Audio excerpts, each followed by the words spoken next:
A todos, a todas, né? Sejam aí bem-vindas à nossa sexta-feira inclusiva, quem não esteve aqui no período da manhã, né? E os que estão aí agora de novo no período da tarde. Muito bom reencontrá-los, revê-los. A nossa sexta-feira inclusiva desse mês aí é sobre a temática de síndrome de Down. E nós temos aí como convidada para essa palestra de hoje à tarde a professora Nara Viana, da Universidade Federal de Juiz de Fora, e que tem muitas pesquisas aí na área de síndrome de Down. Então, eu quero que vocês aproveitem muito esse momento, né, para perguntar, para aprender, para dialogar, tá? E eu já vou convidar a professora Nara para estar aqui conosco, né, para que ela possa iniciar a palestra.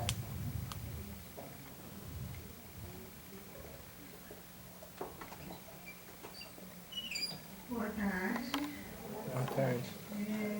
Eu quero agradecer, né, o convite da professora Paloma para estar aqui hoje com vocês, para a gente conversar um pouco sobre a síndrome de Down, a família, a escola, que são questões importantes, atuais e que nos permeiam, né, o dia a dia, perpassa a nossa prática profissional, sejamos educadores ou não, as famílias também. E aí, então, é isso. O título, né, da nossa conversa, né, a família e a escola como contextos de desenvolvimento da criança com síndrome de Down.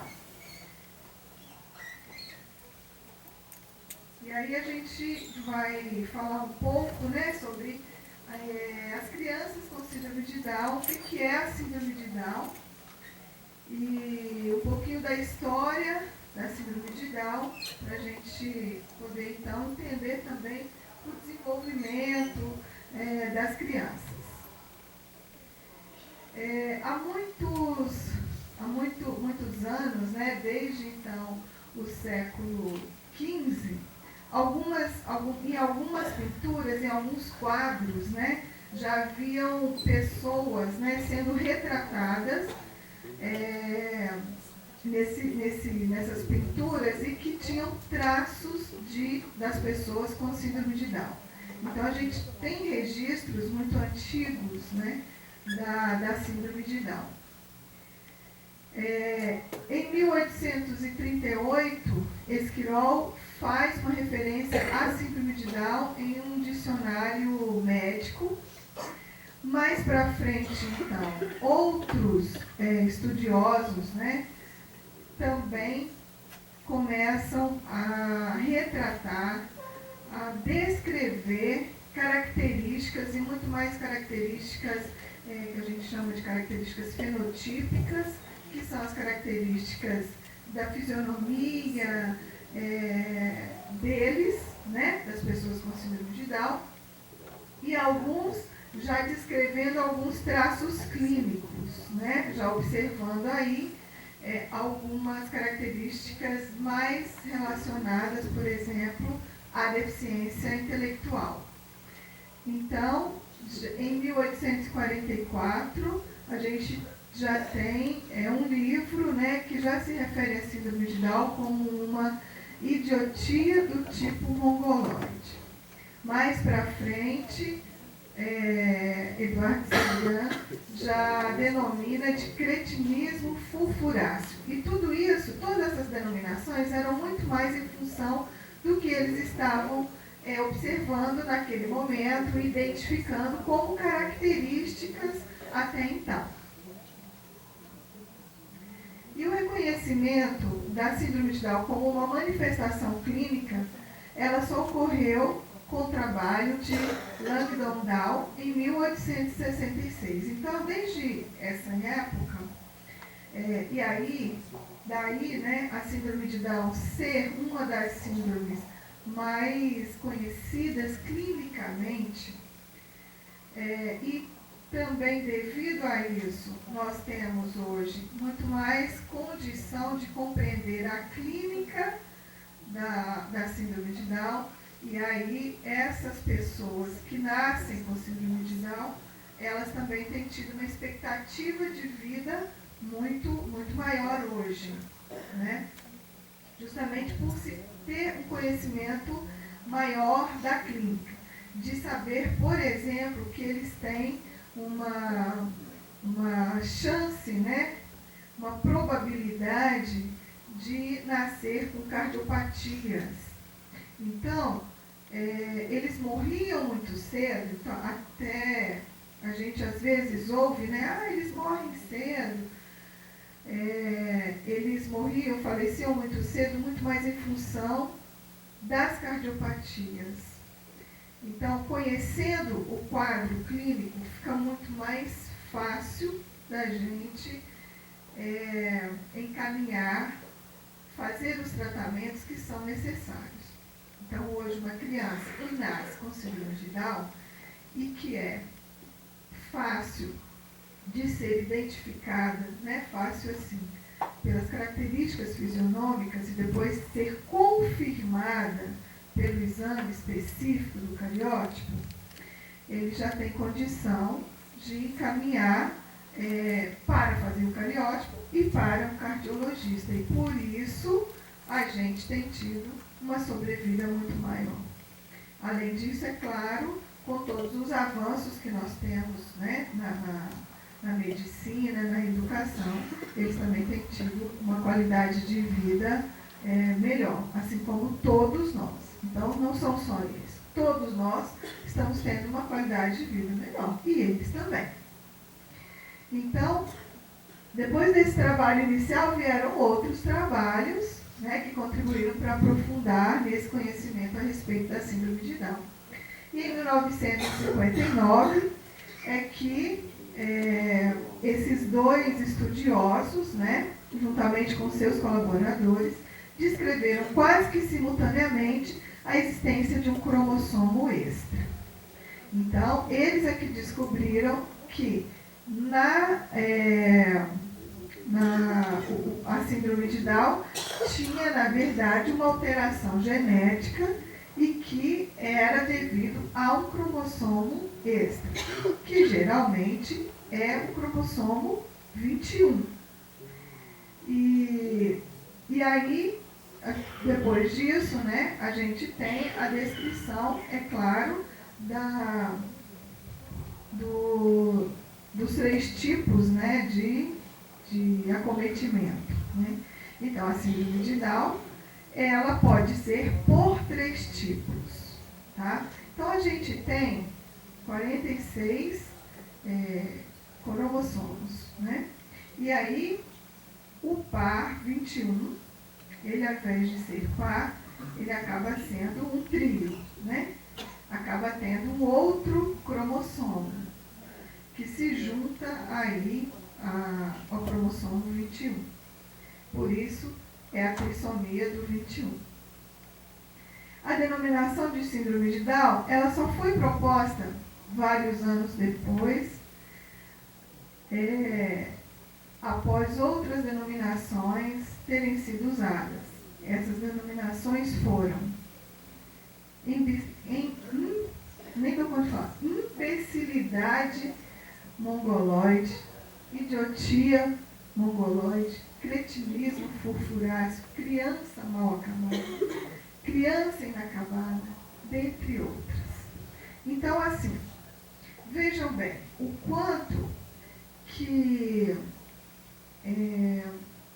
a história, né, as descobertas e a denominação que foram dando para essa síndrome, elas também, de alguma maneira, propiciaram que esses termos pejorativos, eles perpetuassem, eles estivessem aí presentes no nosso vocabulário, né? No vocabulário da população, e que, inclusive, quando muitos, né, algumas pessoas querem ofender o outro, às vezes utilizam alguns desses aqui, né? Utilizam alguns desses termos. Então, não foi proposital, né, evidentemente, mas contribuiu para que as atitudes em relação a essas pessoas fossem permeadas, né, por preconceito, por discriminação. Tá? E aí, desde 1965, nas publicações da Organização Mundial de Saúde, essa terminologia foi suprimida, a terminologia de mongoloide, prevalecendo a denominação de síndrome de Down. Então, desde 1965, porque a gente sabe que eles foram denominados de mongoloides muito mais por terem traços muito similares às populações da Mongólia, né? Só que esse termo ele começou a ser também utilizado de uma forma pejorativa. E aí, se a gente pensar que desde 1965 até hoje, né, já se passaram aí 50 anos, né? E a gente ainda ouve pessoas se referirem às pessoas com síndrome de Down como mongoloides. Né? A gente ainda ouve isso. Né? Historicamente, é importante refletirmos como essas denominações serviram para atestar problemas, estimular a discriminação e o preconceito. Né? Então, eu vejo que entender um pouquinho como foi construindo esse quadro clínico que há muitos anos, né, já é denominado de síndrome de Down, que não é doença, é uma alteração genética, né, não tem cura, não tem remédio, mas que traz implicações para a pessoa. Implicações para o organismo todo. Tá?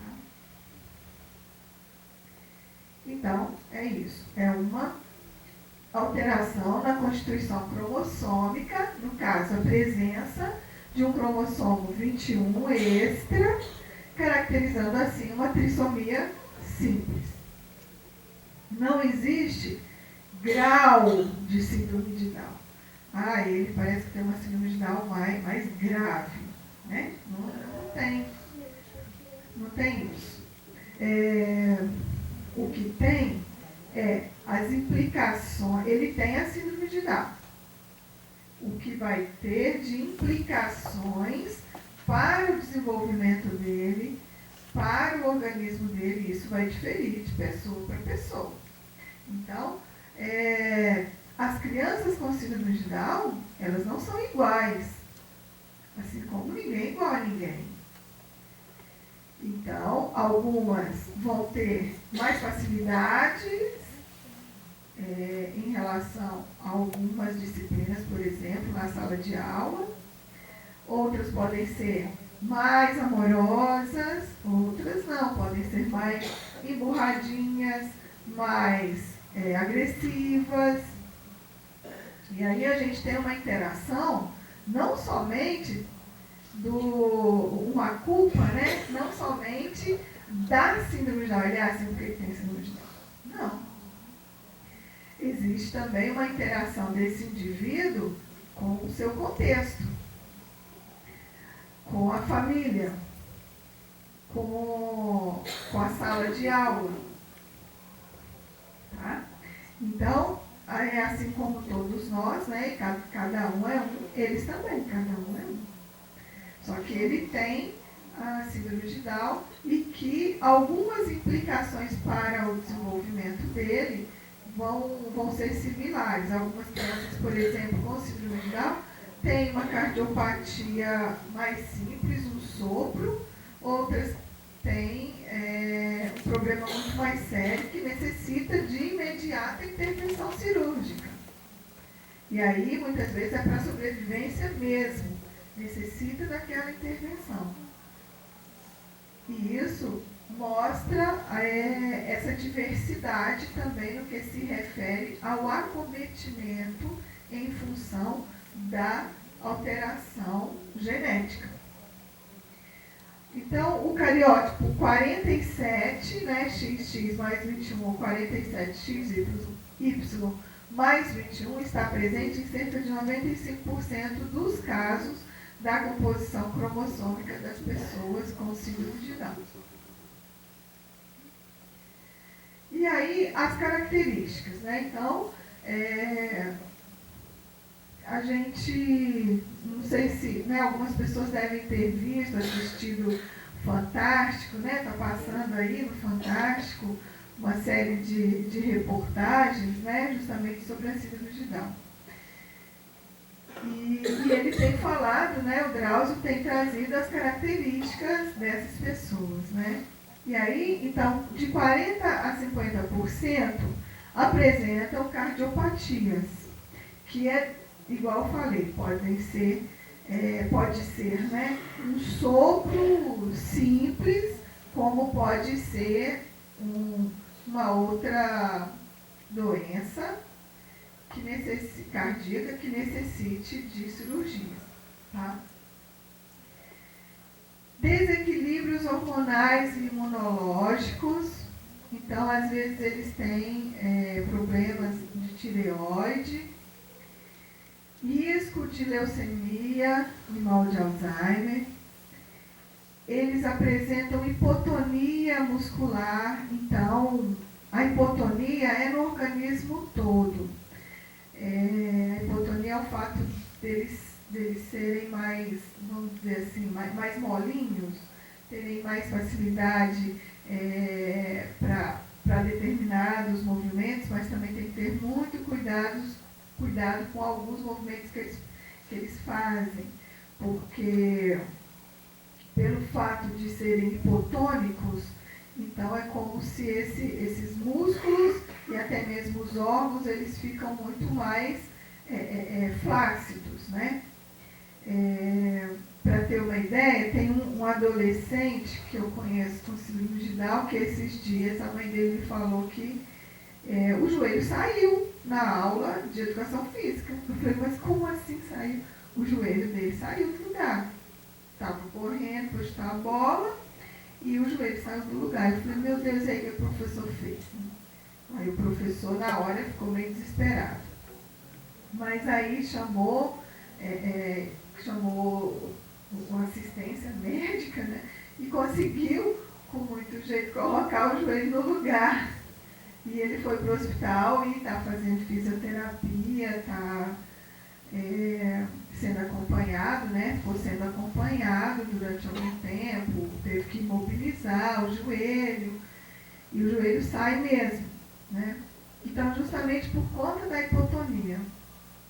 Então, alguns movimentos, não que eles estejam impedidos, né, de realizar as atividades esportivas, as atividades físicas, mas alguns movimentos, eles têm algumas restrições. Só que também algumas coisas fogem ao controle, como essa que nunca tinha acontecido. O joelho sair porque ele estava jogando futebol, né? E a hipotonia também muscular é responsável, um pouco responsável, né? Não completamente, mas também, grande parte, pela dificuldade de linguagem. A língua também é hipotônica e a gente pensa que eles têm uma língua maior do que a nossa, né? Não é em função mesmo da hipotonia. Alguns pequenininhos têm uma dificuldade de controle da baba, né, que muitos professores da educação infantil falam. E aí, na verdade, em função também da hipotonia. Mas com treinamento, com exercícios, né, no caso da língua, do controle, do desenvolvimento da linguagem, tudo isso é possível, né? Logo após o nascimento, eles apresentam dificuldades para sucção e deglutição, também muito em parte em função da hipotonia. E observa-se um atraso no desenvolvimento de alguns reflexos do bebê. E aí, quando eles nascem, então, é necessário passar, sim, pela estimulação precoce, né? Nessa reportagem do Fantástico até falou da importância da fisioterapia, da importância da fonoaudiologia e, é claro, aliada a essas terapias, a estimulação precoce. A estimulação precoce ela é importantíssima para que a gente possa estimular áreas motoras, vários aspectos do desenvolvimento, então motor, social, emocional, que para essas crianças elas ainda estão, como que se diz, não é imaturas, né? Mas devido à alteração genética, há um atraso no que se refere à aquisição dessas habilidades. Então, a estimulação precoce, ela vem no sentido de estimular mesmo, de propiciar a aquisição, o treinamento, que ela desenvolva de uma forma mais adequada, mais eficaz, então, que se melhore o tônus para ela poder andar, né? Para ela ter mais movimento, pular, enfim, ser mais independente de forma motora. Então, a fisioterapia, ela vai ajudar bastante na hipotonia, por exemplo, no que se refere à postura. E a gente eu tenho visto nas crianças, né, que eu já acompanhei, que não existe também um padrão, que idade que eles sentam. Então, esse padrão é muito variável também. Algumas crianças até podem adquirir numa idade muito semelhante a uma criança que não tem a síndrome de Down, que não tem o desenvolvimento atípico, que a gente chama. Então, com 7 meses, geralmente, né, está sentando, 6 meses, 7 meses. E muitas crianças que têm estado na estimulação precoce têm sentado, com síndrome de Down, têm sentado mais ou menos nessa idade também. O que eu tenho identificado como talvez uma diferença maior é no que se refere à linguagem. Então, são crianças que realmente com 2 anos de idade, algumas estão falando palavras, né? Palavrinhas, ou às vezes nem isso. Enquanto que as crianças com desenvolvimento típico, né, aquelas que não têm síndrome de Down e não têm nenhuma deficiência, elas com 2 anos, 2 anos e meio já estão formando frases, né, já estão se comunicando oralmente, né, de uma forma já bastante desenvolvida, né, com frases. Então, associadas ou não às cardiopatias, estão também incluídas as diversas infecções respiratórias. Então, são crianças que têm uma facilidade, né, vamos dizer assim, de adquirir doenças respiratórias, bronquites, enfim, essas doenças. Outras malformações congênitas e até leucemia em um grau menor. Então, a gente pode observar o quanto que essa alteração cromossômica, ela, na verdade, ela vai afetar grande parte do organismo dessa pessoa, né? Inclusive, eles podem ter também alguns problemas oftalmológicos, né? E a deficiência intelectual, ela está presente em todas as pessoas com síndrome de Down. Mas é claro que a gente não deve considerar a deficiência intelectual como algo assim impeditivo para que ele possa desenvolver cognitivamente de uma forma adequada. Então, ela não constitui uma referência única em relação às capacidades dessas pessoas, e muitas crianças nos surpreendem com sua memória, sua intuição e a sua criatividade. Então, a deficiência intelectual, ela também pode variar de criança para criança. O que a gente tem visto é que aquelas crianças que têm tido o acesso às oportunidades, aos serviços de estimulação precoce, aos atendimentos, eles têm tido um desempenho melhor, né, do que as outras crianças que não têm frequentado os atendimentos. Então, alguns atendimentos, eles são realmente importantes. Então, a estimulação precoce, ela é importantíssima, né? E, geralmente, a estimulação, ela é feita, por exemplo, na APAE, a APAE faz, né? Tem esse atendimento.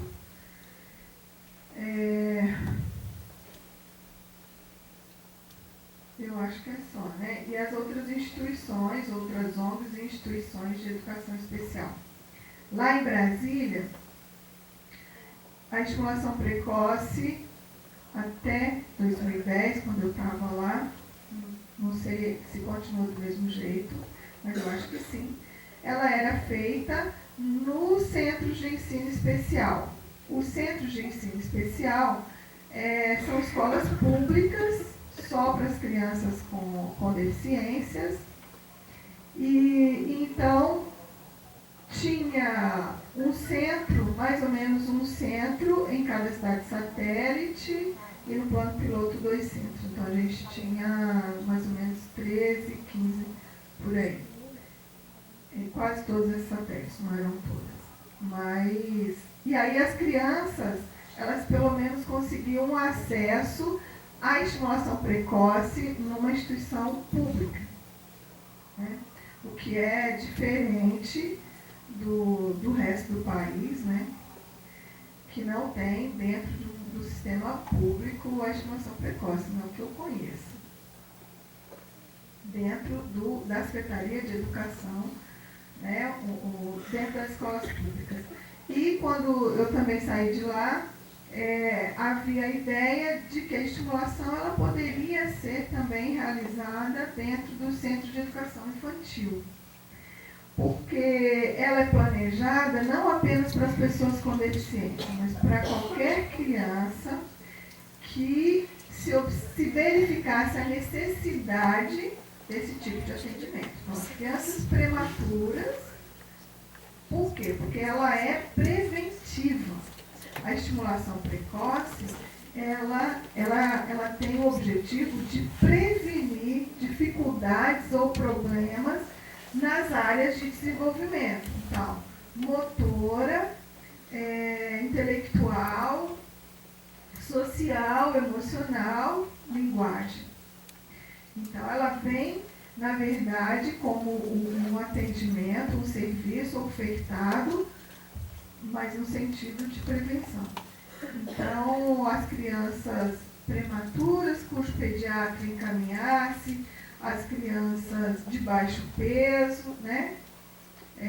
Também, enfim, aquelas crianças que o pediatra identificasse alguma necessidade, dependendo, né, do quadro, que necessitasse de realmente uma intervenção. E isso eu acho que é importantíssimo que a gente pense o quanto os serviços são desiguais no nosso país.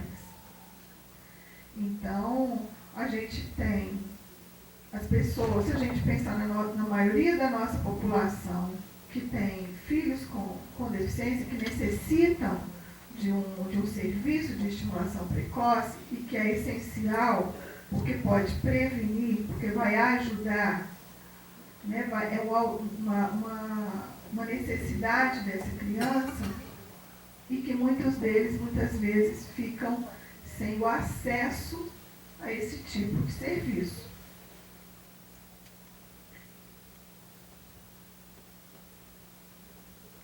E aí, embora o QI